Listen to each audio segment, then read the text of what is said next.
We take note of so many things you're doing in Liberia, supporting the rehabilitation of at-risk youth. We witnessed that at the complex, where you kick off support for the rehabilitation of those youth. So our appreciation to you and the entire diplomatic community for everything you're doing. And the Father of Peace in the National Legislature, Honorable Clarence Banks, who is heading the Peace Committee in the House, our religious leaders of the National Muslim Council, Liberia Council of Churches, the Liberia Fellowship of Full Gospel Ministers and Ministries and Churches, and our distinguished statesman and father, Dr. Tupana Tipote. Did you know Dr. Tipote is in the house with us? Dr. Tipote is here in the house with us. So certainly, his presence is a big, huge endorsement that Unification is going to hold. Dr. Tipote, you're most welcome. We are very honored by your presence. And of course, Dr. Kanakai and our civil society leaders, prominent civil society executive directors of civil society, they are here. Our chairperson, Loretta, came. She went for a meeting. She's coming back. But top executive leaders. So in short, to close the greeting, please know that anybody in this hall is somebody. Right? You want to clap for that? Anybody in this hall is somebody. So when you have movement, start to speak and know somebody that is read by you. And you will get to know the contribution that they can make, the significant role they can play in reconciling this country. So I have a short slide here. The platform gets if there's a way you can adjust your chair to look. You may respectfully do that. But I'm referencing the slide. So Better Future Foundation, we are doing this in collaborating with institutions like the Kofi Annan Institute and a consortium of civil society. Please be slide. Consortium of civil society organizations under the umbrella of Partners for Democracy and Good Governance. And this is the 10-year anniversary. When the unification that was launched in 1964, it became the 50th year anniversary. It was passing unnoticed. No program was taking place, nothing. So some spiritual leaders approached us that, look, Jubilee is very important. Jubilee is a season of harvest, we are told. So if you make little effort during the season of Jubilee, things that could be very impossible, you could harvest double benefit. So based on that, that's how we got involved and we organized the Unification Jubilee and call other people. And from that time, 2014 to now, every year we have this, even under the extreme condition of the coronavirus, that no public gathering was permitted. Sister Mary Lauren Brown hosted us in her house, Palava Hall, and we did a live podcast, and it was carried through Front Page Africa, and people follow. So that's the commitment we've been doing. And so today marks the 10 years since the citizen initiative of doing celebrating National Unification Day. So BFF vision is transforming the future for prosperity. Our target audience, children, youth, and women. And the area we focus on: education, human rights, good governance, election, migration, environment, and peace building. Program is a democracy sustainability platform, guys of distinction, GOD, Partners for Democracy and Good Governance, Women Beyond Borders. Those are women that have food supply chain in the ECOWAS country. They bring in food, and Youth Beyond Barriers. And our partners for this initiative are the Kofi Annan Institute, Angie Brooks International Center for Women, Beyond Law Chambers, Girls of Distinction, Kofi Annan Institute for Public Transformation, Liberia Returning Network, Partners for Democracy and Good Governance, Voices of the Elders. This consists of eminent women, eminent persons that have served Liberia in the areas of ministers or statesmanship. Dr. Kanaka is part of that group. Our chairperson also is here. Yeah. And The 50th anniversary theme was reviewing the past, preparing for the future. That was the 50th anniversary theme. The 51st anniversary theme was National Unification Day at 51, reviewing the past, preparing for the future. Then the second theme was National Unification Day at 52, reviewing the past, preparing for the future. Anyway, these are the themes, as Dr. Kanaka said, we're coming to undertake a project to use a compendium, 2014 to 2024, 1 decade of dedication of citizen initiative organizing the National Unification Day, to come up with a book that will support the teaching of civics in learning institutions. So National Unification Day, education, first step out of poverty, path to self-esteem and self-reliance. That was the 55th. The 56th also is the reconciling Liberia for the 21st century, taking ownership of national unification. Have we taken ownership of national unification, Liberians? We Liberians, have we taken ownership of our peace and reconciliation process in this country? First, though, now some years coming. Is Liberia a country that is reconciled?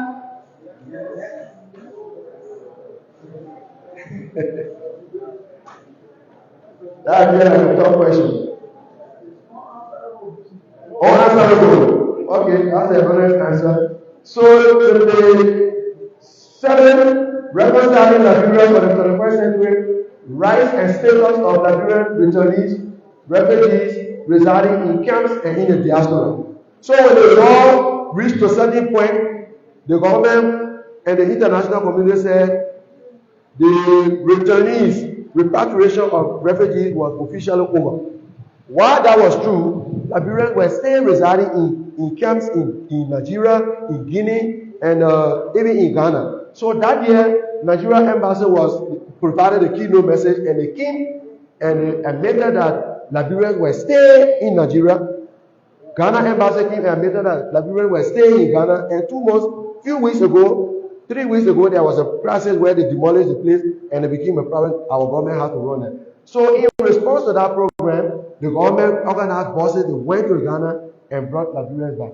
So this is how we've been doing as citizens, and our government always responding in many cases to these issues.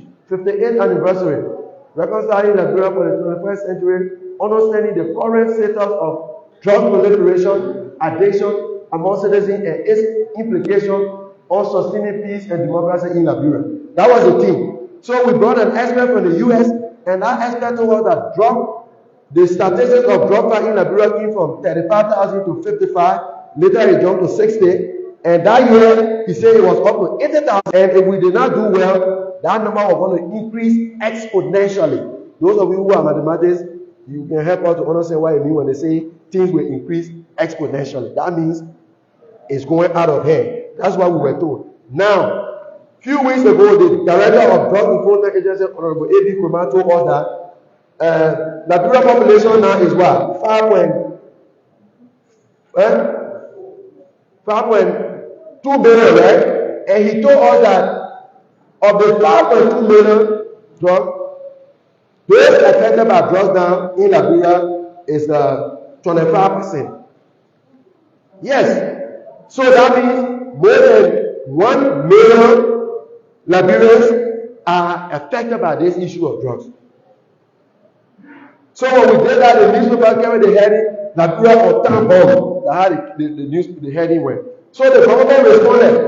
The government responded by launching an initiative to raise 13.9 million to rehabilitate at-risk youth. If you saw that year at Bamoma, Big Bilbo was there. The president at the time went to the SKD and launched that.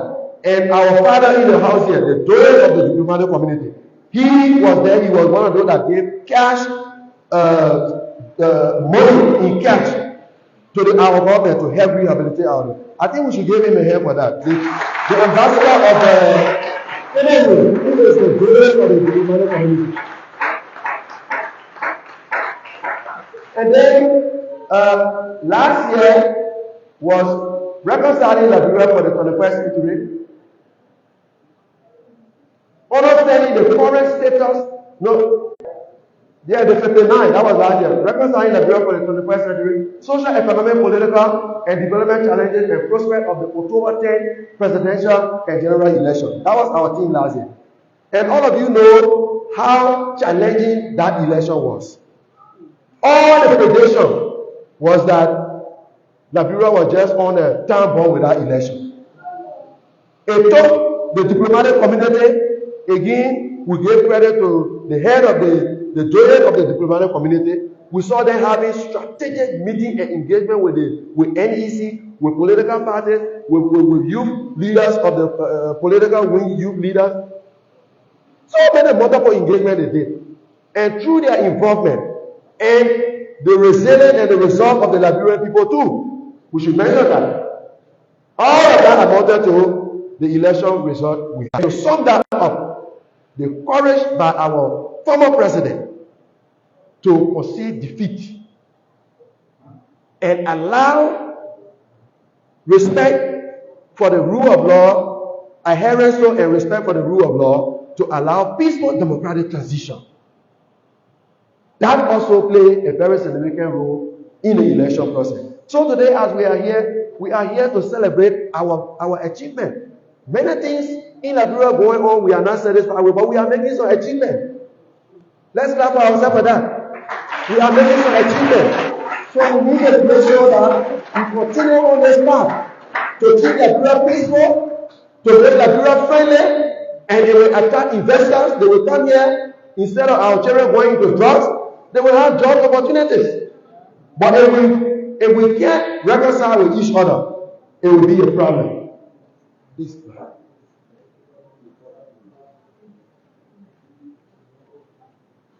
So those are some of the achievements that I talk about. BFM and collaborating institutions have successfully organized debating programs since 2014 until now. That's an achievement. Even the Corona could not support. We still have National Unification Day. The government of Liberia responded to this theme by dispatching people to Ghana. I already explained that, right? And Liberia were repatriated. And President Weah's government responded to the theme by launching the Address You project, which I've already explained, that was supported by the head of the doyen of the diplomatic community. President Barker's government has responded by declaring the issue of drugs as a national health emergency. You want to clap for that? So our government is taking action, and we need to continue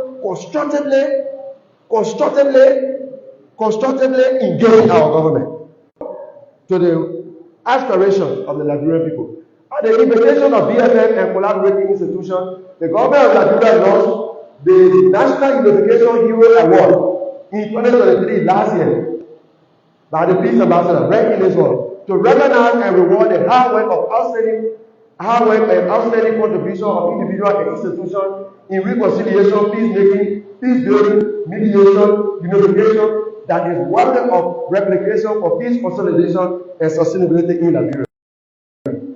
That also was an achievement. There is a photograph of the last year unification and subsequent. And then look at this. Some of you may not have seen this. Look at this.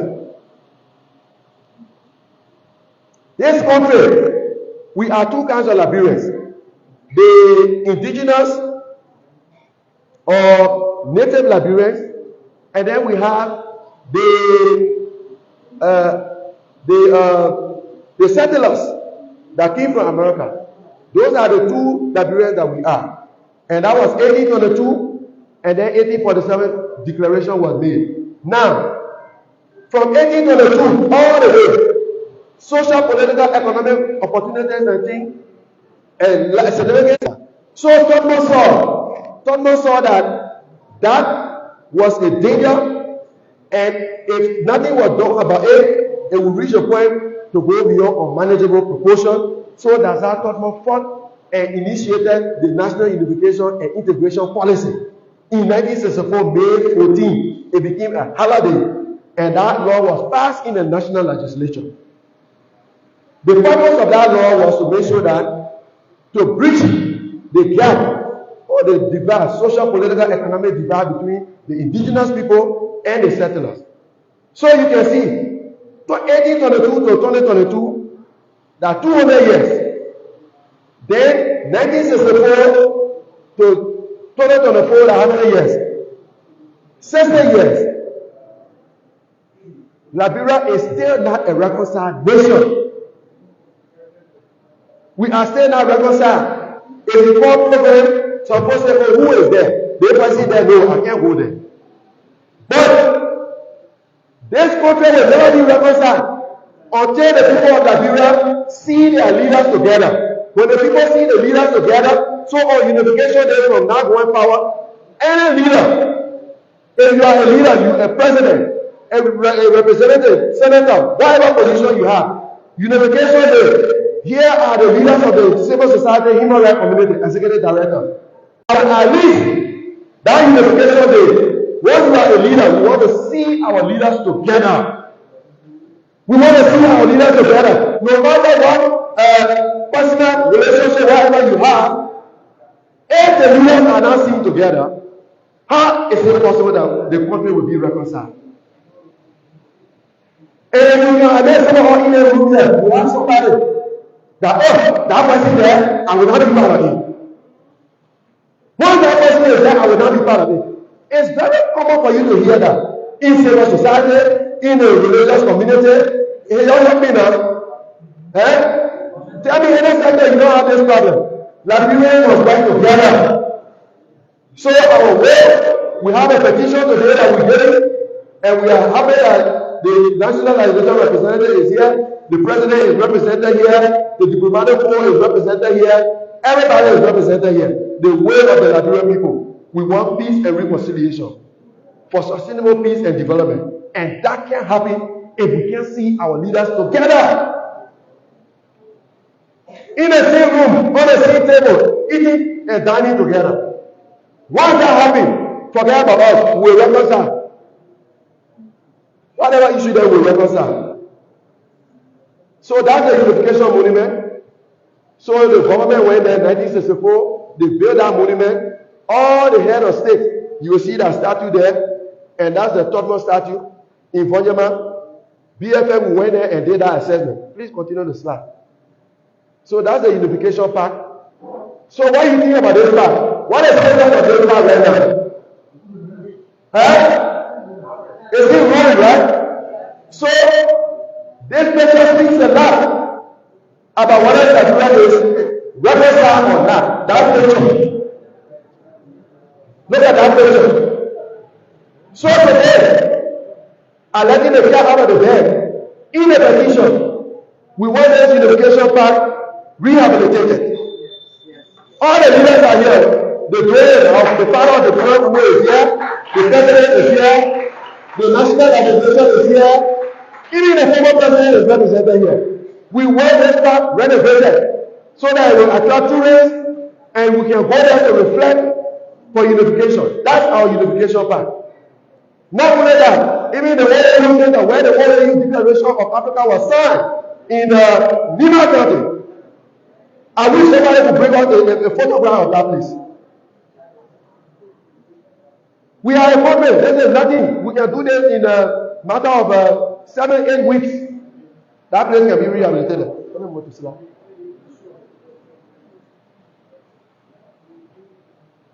So that is it. You go to the end. So today, as Dr. Kanaka said, is a significant day. We're not just having unification day program. We go sit down. From now to next May 14, there are certain concrete things that need to happen. Liberians are now reconciled. Why are Liberians now reconciled? So Better Future Foundation, in collaboration with the civil society, human rights community, the religious community, these are the people that are sitting in the spiritual gift. They are here. So all of us need to work together. Why are Liberians not reconciled? We're going to collect 15,000 response. A survey is going to be done. And when that survey comes, it will be analyzed and we look at it. Why are Liberians not reconciled? And then the National Unification Day Compendium Project. Somebody came from all the way to the States, Dr. Patricia Jebel Wesley. She's a professor of English literature at the Pennsylvania State University. And Dr. Kanakai herself, Dr. Tipote, I've had some consultative talk with him so that they all will be there to advise to make sure that we come out with this book to help teaching, aid the teaching of civics in Liberian school. So these are the significant things that are going to be happening. And lastly, the Unification Day Diaspora Initiative. There are Liberians in the diaspora. Some of them they were born there and they are Liberians, like Ghana. In the refugee camp, some of the children were born there. They don't even know Liberia. When they speak like Ghanaian. So when they come here, they want to get passport or whatever. They say, no, you're not Liberian. Look at even how you speak. You can't speak like Liberian. But the parents fled and went there and they were born there. So we have a whole lot of issues. So we'll be going to the diaspora community where Liberians are concentrated, the United States, Europe, and Asia, Australia, all those places, to engage Liberians, to know that when one Liberian misbehaves, that one misbehavior by Liberian outside there is significant enough to damage the whole profile of the country. One positive behavior of a Liberian is also enough to elevate the profile of the country. Whether when you Liberian apply for visa, they will get a visa or not. It comes from the behavior of individual Liberians. So we'll be engaging them so they know that they are ambassadors. They are the real ambassadors. Their conduct out there is what will translate into the profile of the country. So this diaspora initiative is going to be launched today. The Minister of Foreign Affairs is in the house already, is on our way coming. The legislature, the president office, all of them are going to be here. The religious community, the civil society leaders, all of them are going to be here as co-launcher of this initiative to make sure that all of these things go on. So thank you very much for coming. That's the task we have for here. One more thing to do. Thank you. All right, thanks for following. My name is Prince. We are here at the University of Liberia. We are on the capital bypass where the HFPG Foundation has organized the Unification Day. It's a sister Unification Day. Yeah. Liberians are here to celebrate Unification. Thanks for following. Take a break.